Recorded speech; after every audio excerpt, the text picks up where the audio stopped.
മനസ്സിന് വല്ലാത്ത ടെൻഷൻ. കിടന്നിട്ട് രാത്രിയിൽ ഉറക്കം വരുന്നില്ല. ഇരുന്നുറങ്ങിപ്പോവും, കിടന്ന ഉറക്കം എവിടേക്കാണ് പോകണമെന്ന് അറിയുന്നില്ല. മനസ്സിനൊരു ശാന്തിയുമില്ല, സമാധാനവുമില്ല. എന്താ ചെയ്യുക? ഈ ഒരു കഴിഞ്ഞ ദിവസങ്ങളിൽ നമ്മൾ കടന്നു പോയിക്കൊണ്ടിരിക്കുന്ന കാലഘട്ടത്തിൻ്റെ പ്രഭാവം കുറേ, ജീവിതത്തിലെ സാഹചര്യങ്ങളുടെ പ്രഭാവം രണ്ടും കൂടി ഒത്തുചേർന്നപ്പോൾ മനുഷ്യന്മാരുടെ മനസ്സിൽ താങ്ങാവുന്നതിനേക്കാൾ ഒരുപാട് പ്രഷർ പലപ്പോഴും പലരും അനുഭവിക്കുന്നു. അതിൻ്റെ ഫലമായിട്ടാണെങ്കിൽ ഇത്തരം മാനസിക അവസ്ഥകളിലൂടെ കടന്നു പോവുകയും ചെയ്യുകയാണ്. സാഹചര്യങ്ങൾ അങ്ങനെയാവുമ്പോൾ തീർച്ചയായിട്ടും അതിൻ്റെ പ്രഭാവമൊക്കെ ഉണ്ടായേക്കാം.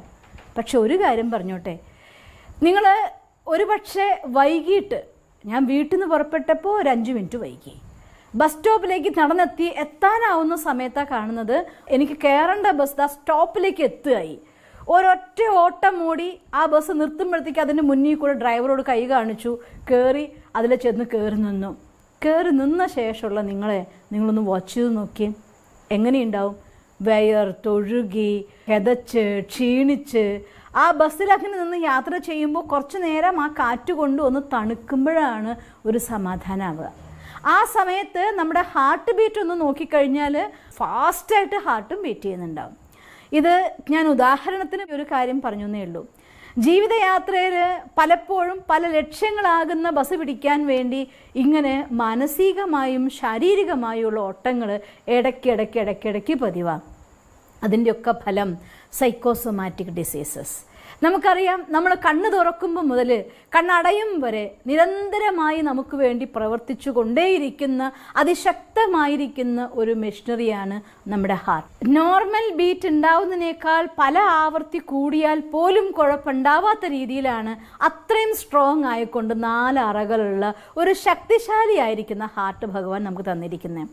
പക്ഷേ അതിനെയൊക്കെ മറികടന്നുകൊണ്ട് പലതവണ ഇതേ കാര്യങ്ങൾ ആവർത്തിപ്പിച്ച് നമ്മുടെ ജീവിതത്തിൽ കൺട്രോൾ ചെയ്യാനാവാത്ത ഇമോഷൻസ്, കൺട്രോൾ ചെയ്യാനാവാത്ത സ്ട്രെസ്സ്, കൺട്രോൾ ചെയ്യാനാവാത്ത ഭയം, കൺട്രോൾ ചെയ്യാനാവാത്ത ദേഷ്യം, ഇങ്ങനെ പലപ്പോഴും പല ഘട്ടങ്ങളിലൂടെ കടന്നു പോകുമ്പോൾ നിരന്തരമായിട്ട് ശരീരത്തിലുണ്ടാവുന്ന പ്രഭാവം, അതനുസരിച്ചുണ്ടാവുന്ന പല രീതിയിലുള്ളതായിരിക്കുന്ന ഹോർമോണുകൾ, ഇതൊക്കെ നമ്മുടെ ശരീരത്തിൽ അതിൻ്റെ പ്രഭാവം ഉണ്ടാക്കുകയും സൈക്കോസൊമാറ്റിക് ഡിസീസസ് എന്നൊരവസ്ഥയിലേക്ക് എത്തുകയും ചെയ്യും. അതിൽ ഇപ്പോൾ നമ്മൾ കടന്നു പോകുന്ന പോലുള്ളതായിട്ടുള്ള സാഹചര്യങ്ങളാണെങ്കിലോ പിന്നെ പറയേ വേണ്ട. പക്ഷെ ഒരു കാര്യം നമ്മൾ മനസ്സിലാക്കേണ്ടതുണ്ട്, ജീവിതത്തിൽ ദുഃഖങ്ങൾ 2 വിധമാണ്. ഒന്ന് പ്രകൃത്യാലുള്ളത്, മറ്റൊന്ന് സ്വയം കൃതാനർത്ഥങ്ങൾ. സ്വന്തം കർമ്മം കൊണ്ട് അനർത്ഥമുണ്ടാകുന്ന കാര്യങ്ങളാണെങ്കിൽ പശ്ചാത്താപം തീർച്ചയായിട്ടും വേണം. ഒരു തെറ്റ് പറ്റിക്കഴിഞ്ഞാൽ അതെൻ്റെ കയ്യിൽ നിന്ന് തെറ്റുപറ്റി എന്നുള്ളതായിരിക്കുന്ന ഫീൽ ഇല്ലാത്ത ഒരാൾക്ക് ഒരിക്കലും അവനവനെ തിരുത്താൻ സാധ്യമല്ല. അതുകൊണ്ട് തെറ്റുപറ്റിയാൽ തെറ്റുപറ്റി എന്ന് മനസ്സിലാക്കുകയും അത് തിരുത്താൻ വേണ്ടതായിരിക്കുന്ന ഒരു ശ്രദ്ധ നമുക്ക് വേണം.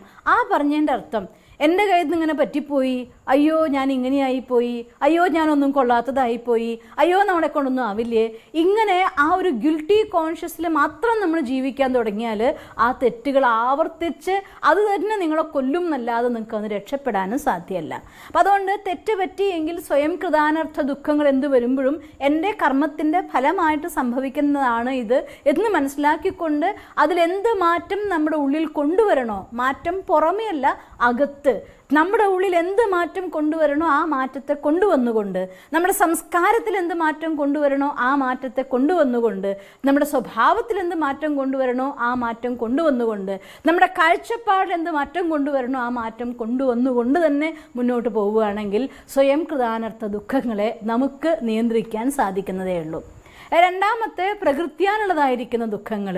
കൊറോണ വന്നു, നമുക്കാർക്കും കൊറോണ നിയന്ത്രിക്കാനാവില്ല. പക്ഷെ ഒരു കാര്യം നമുക്ക് ചെയ്യാൻ സാധിക്കും, നമ്മുടെ വീട്ടിൽ ഒതുങ്ങിയിരുന്നു കൊണ്ട് നമ്മുടെ സമയത്തിനെ മാക്സിമം ഫ്രൂട്ട്ഫുള്ളായിട്ട് യൂസ് ചെയ്യാൻ. ഞാൻ ഓർത്തു പോവും, ഒരിക്കലൊരു ബസ് ആക്സിഡൻറ്റ് എൻ്റെ ലൈഫിൽ ഉണ്ടായിട്ടുണ്ടായിരുന്നു. ബസ് ആക്സിഡൻറ്റിൽ എൻ്റെ കയ്യിൻ്റെ ഇവിടെ പൊട്ടിപ്പോയി, ഈ 5 ജോയിൻറ്റും വിട്ടുപോയി, മൂക്കിൻ്റെ എല്ല് പൊട്ടിപ്പോയി, കഴുത്തിൻ്റെ എല്ല് ഇങ്ങനെ ഇടുങ്ങിപ്പോയി, നട്ടെല്ല് വളഞ്ഞു പോയി. ഓൾമോസ്റ്റ് ഓൾ ആയിട്ട് നോക്കിക്കഴിഞ്ഞാൽ സ്വന്തമായിട്ട് എനിക്കൊരു തുള്ളി വെള്ളം കുടിക്കാനാവില്ല, മരുന്ന് കഴിക്കാനാവില്ല, എണിക്കാനാവില്ല, ഒന്നും ആവില്ല. ഒരു 2-3 മാസ കാലഘട്ടം, ഒരു 3 3.5 മാസ കാലഘട്ടത്തോളം ബെഡിലായിരുന്നു ഞാൻ കഴിഞ്ഞുകൂടിയിരുന്നത്. ഒരാൾ എൻ്റെ കൈ പിടിക്കാൻ സഹായിക്കാൻ വേണം, ഒരാൾ പുറമെ താങ്ങാൻ സഹായിക്കാൻ വേണം, എന്നിട്ട് എഴുന്നേൽപ്പിച്ചിരുത്തിയാലാണ് എന്തെങ്കിലും ആഹാരം കഴിക്കാനായിട്ട് അന്നത്തെ ദിവസങ്ങൾ എനിക്ക് സാധിക്കുന്നുണ്ടായിരുന്നത്. പക്ഷേ എൻ്റെ സൗഭാഗ്യം ഞാൻ പലപ്പോഴും കാണാറുണ്ട്, ജീവിതത്തിൽ അങ്ങനെയുള്ള അവസ്ഥ വരുമ്പോൾ തിരിഞ്ഞു നോക്കാനില്ലാതെയും കൊടുക്കുന്നെങ്കിൽ തന്നെ ശപിച്ചു കൊടുക്കുന്ന ആളുകളൊക്കെ കാണാം. എന്തോ എൻ്റെ പുണ്യം, ഈശ്വരന് ഞാൻ എന്നും ആ ദിവസങ്ങളെ ഓർത്ത് താങ്ക്സ് പറയാറുണ്ട്.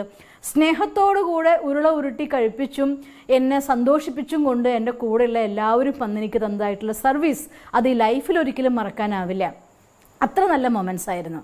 പക്ഷേ ആ സമയത്ത് നമ്മൾ കിടക്കുമ്പോൾ അതുവരെയുള്ളതായിരിക്കുന്ന ദിവസങ്ങൾ നോക്കിയാൽ രാവും പകലും അറിയാതെ ഒന്നുകിൽ നമ്മൾ പ്രോഗ്രാംസിന് വേണ്ടി പോയി, അല്ലെങ്കിൽ നമ്മുടെ സ്റ്റഡി ആയിട്ട് ബിസിയായി, അല്ലെങ്കിൽ ക്ലാസ്സുകൾ കോഴ്സുകൾ രാവിലെ പുലർച്ചെ 3:30 മുതൽ രാത്രി 11 മണി വരെ ടു മച്ച് ബിസി ആയിട്ട് പോകുന്ന ഒരാളായിരുന്നു ഞാൻ. ആ നിമിഷം തൊട്ട് ബെഡിൽ കയറില്ലാണ്ട് കെട്ടിയിട്ടു. പ്രകൃതി എൻ്റെ മുജ്ജന്മകൃത കർമ്മം തന്നെയാണ്, അതിലേക്ക് യാതൊരു സംശയവും. പക്ഷേ ആ കർമ്മം എന്നെ അറ്റാക്ക് ചെയ്തപ്പോൾ ഞാൻ വിചാരിച്ചൊരു സൊല്യൂഷൻ ഉണ്ടായിരുന്നു. ഞാൻ കിടക്കുന്ന മുറിയുടെ ജനലിലൂടെ എനിക്ക് മേലെ ആകാശം കാണുമായിരുന്നു. അപ്പോൾ ഞാൻ ആകാശത്ത് നോക്കുമ്പോൾ വിചാരിക്കും, ഈ ശരീരത്തിന് ഈ കട്ടിലുമ്മ കെട്ടിടാൻ മാത്രമേ ഈ കർമ്മത്തിന് സാധിച്ചിട്ടുള്ളൂ, ഈ മനസ്സിനെ കെട്ടിടാൻ തന്നെ സാധിച്ചിട്ടില്ലല്ലോ, ഞാൻ പറന്ന് നടക്കുന്നതായിരിക്കും. അങ്ങനെ രസകരമായിരിക്കുന്ന മെഡിറ്റേഷൻ്റെ ലെവൽസിലൂടെ പറന്നും ആസ്വദിച്ചും ആനന്ദിച്ചും ആ കാലഘട്ടത്തിൽ ഒരു നിമിഷമെങ്കിലും അയ്യോ എനിക്ക് വയ്യല്ലോ എന്ന് വിചാരിച്ച് വിഷമിക്കുന്ന ഒരു തുള്ളി കണ്ണുനീരെങ്കിലും എൻ്റെ കണ്ണിൽ നിന്ന് വന്നിട്ടില്ല. കാരണം മുഖ്യമായിട്ടും ഞാൻ മനസ്സുകൊണ്ട് ആനന്ദത്തിൻ്റെ ലോകത്ത് ആറാടുമായിരുന്നു. പലരും കാണാൻ വേണ്ടി വരുമ്പോൾ അയ്യോ സിസ്റ്റർക്ക് എന്താ പറ്റിയെന്ന് വെച്ച് കയറി വന്ന് വിഷമിക്കും. തിരിച്ചു പോകുമ്പോൾ ചിരിച്ചും കളിച്ചും ആസ്വദിച്ച് അവർ പോവുകയും ചെയ്യും. പറയും, ഓ സിസ്റ്റർ അടുത്ത് വന്നപ്പോൾ ഭയങ്കര എനർജി കിട്ടിയിട്ട് പോയി എന്ന് പറയും. രോഗിയെ കാണാനാണ് വന്നത്, സന്തോഷിച്ചാണ് തിരിച്ചു പോകുന്നത് എന്ന്. സന്തോഷം ശരീരത്തിൻ്റെ അവസ്ഥകളിൽ നിന്നുണ്ടാവുന്നതല്ല, സന്തോഷം സാഹചര്യങ്ങൾ കൊണ്ട് ക്രിയേറ്റ് ചെയ്യപ്പെടുന്നതല്ല, സന്തോഷം നമ്മുടെ മനസ്സിൻ്റെ ഉള്ളിൽ നിന്നുണ്ടാക്കേണ്ടതാണ്. അതുകൊണ്ട് ഈ 4 ചുമരിനുള്ളിൽ ഇനി എത്ര ദിവസമായി ഇങ്ങനെ ഇരിക്കുക എന്ന് നിങ്ങൾ ചിന്തിച്ചാൽ നമുക്ക് ഈ ലോക്ക്ഡൗൺ പീരീഡ് സഹിക്കാനാവാത്ത സമയമായി തോന്നിപ്പോവും. പക്ഷേ ഇതാണ് നമുക്ക് പഠിക്കാനുള്ള സമയം, പഠനത്തിനുള്ളതായിരിക്കുന്ന ലോകം. മറ്റൊന്നും വേണ്ട. ബുക്സ് വാങ്ങാൻ നിങ്ങൾക്ക് ലൈബ്രറിയിൽ പോകാൻ പറ്റുന്നില്ലായിരിക്കാം, നിങ്ങളുടെ കൂട്ടുകാരുമായിട്ട് സംസാരിക്കാൻ പറ്റുന്ന എന്തിന്? ഈ ലോകത്ത് വീട്ടിലൊരു മുറിയിൽ സ്വന്തം മൊബൈൽ ഒരു സാധനം കയ്യിലുണ്ടെങ്കിൽ ലോകത്ത് ഏത് നോളജും നമുക്ക് പഠിക്കാം, എവിടെയും നമുക്ക് കാണാം, കേൾക്കാം.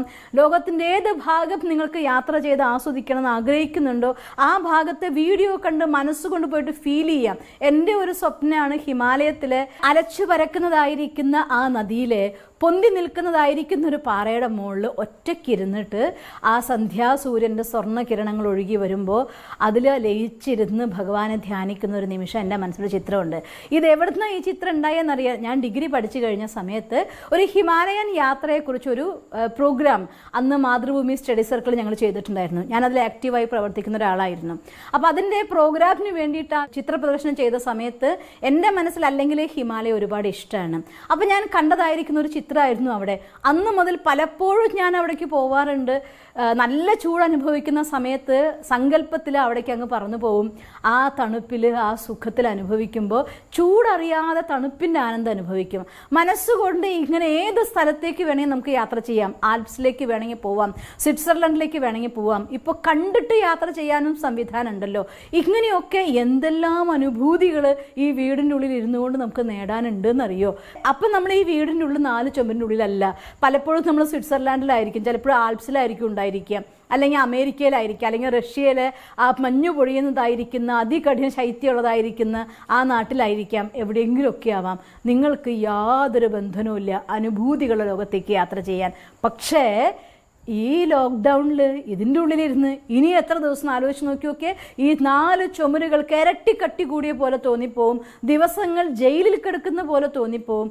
മനസ്സുകൊണ്ട് പറന്ന് നടന്ന് ഇതിനൊക്കെ നമുക്ക് ഇല്ലാതാക്കാൻ പറ്റും. അതേസമയം രണ്ടും നമ്മുടെ ഓപ്ഷനാണ്.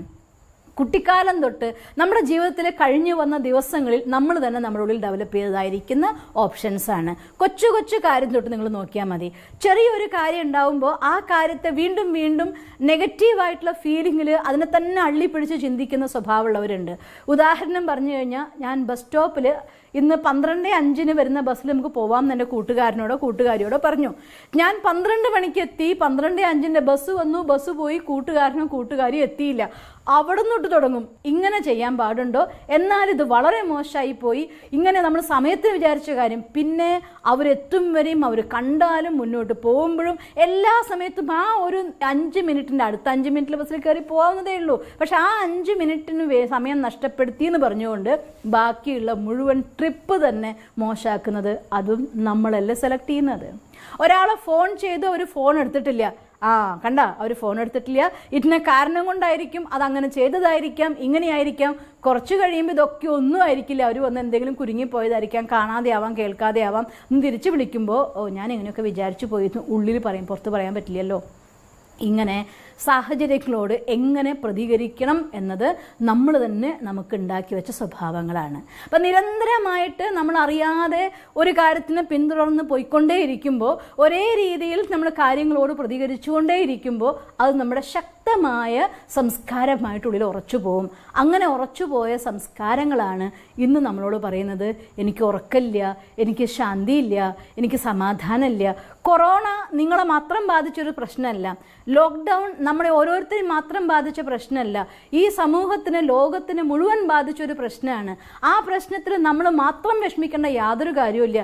എന്നാലും സമാധാനിക്കാം, ഇപ്പോഴും ഈ ശരീരത്തിൽ ജീവനോടെ ഉണ്ടല്ലോ, എന്നെ ബാധിച്ചില്ലല്ലോ, എന്തായാലും നമ്മുടെ ഗവൺമെൻറ് നമ്മൾ ഇത്ര സപ്പോർട്ട് ചെയ്യുന്നുണ്ടല്ലോ, എനിക്ക് ഈശ്വരൻ ഇതിനെ ബാധിക്കാത്ത രീതിയിലൊരു സാഹചര്യത്തിൽ അതിനെ സംരക്ഷിച്ചല്ലോ. ഇതിനൊക്കെ നന്ദി പറഞ്ഞ് ഓരോ നിമിഷം കടന്നു പോകാൻ തുടങ്ങിക്കഴിഞ്ഞാൽ, ഈ സമയത്ത് ഈ രീതിയിൽ യൂട്ടിലൈസ് ചെയ്യാൻ തുടങ്ങിക്കഴിഞ്ഞാൽ അത് നമുക്ക് ഏറ്റവും വലിയ അനുഗ്രഹമായിട്ട് മാറും.